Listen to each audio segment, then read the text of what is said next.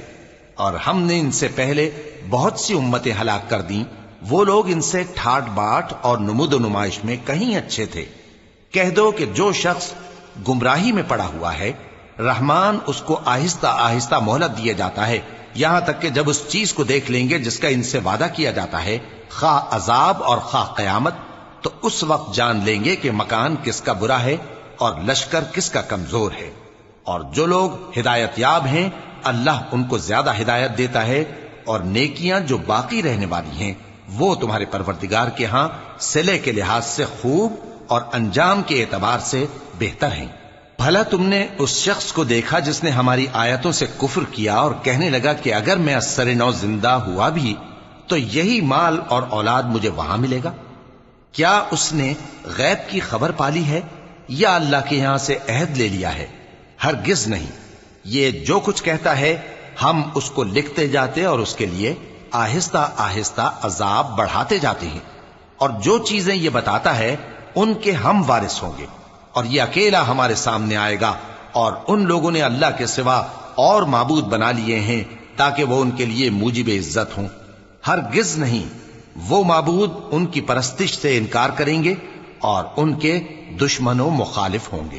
کیا تم نے نہیں دیکھا کہ ہم نے شیطانوں کو کافروں پر چھوڑ رکھا ہے کہ وہ ان کو خوب اکساتے رہتی ہیں؟ تو تم ان پر عذاب کے لیے جلدی نہ کرو کہ ہم تو ان کے لیے دن شمار کر رہے ہیں۔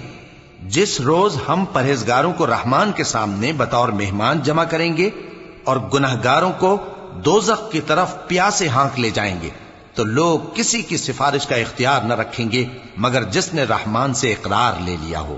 اور کہتے ہیں کہ رحمان بیٹا رکھتا ہے۔ ایسا کہنے والوں، یہ تو تم بری بات زبان پر لاتے ہو۔ قریب ہے کہ اس جھوٹ سے آسمان پھٹ پڑے اور زمین شق ہو جائے اور پہاڑ پارا پارا ہو کر گر پڑیں کہ انہوں نے رحمان کے لیے بیٹا تجویز کیا، اور رحمان کو شایع نہیں کہ کسی کو بیٹا بنائے۔ ہر شخص جو آسمانوں اور زمین میں ہے رحمان کے روبرو بطور بندہ ہی آئے گا۔ اس نے ان سب کو اپنے علم سے گھیر رکھا اور ایک ایک کو شمار کر رکھا ہے، اور یہ سب قیامت کے دن اس کے سامنے اکیلے اکیلے حاضر ہوں گے۔ اور جو لوگ ایمان لائے اور عمل نیک کیے، رحمان ان کی محبت مخلوقات کے دل میں پیدا کر دے گا۔ اے پیغمبر صلی اللہ علیہ وآلہ وسلم، ہم نے یہ قرآن تمہاری زبان میں آسان بنا کر نازل کیا ہے تاکہ تم اس سے پرہیزگاروں کو خوشخبری پہنچا دو اور جھگڑالوؤں کو ڈر سنا دو۔ اور ہم نے ان سے پہلے بہت سے گروہوں کو ہلاک کر دیا ہے۔ بھلا تم ان میں سے کسی کو دیکھتے ہو یا کہیں ان کی بھنک سنتے ہو؟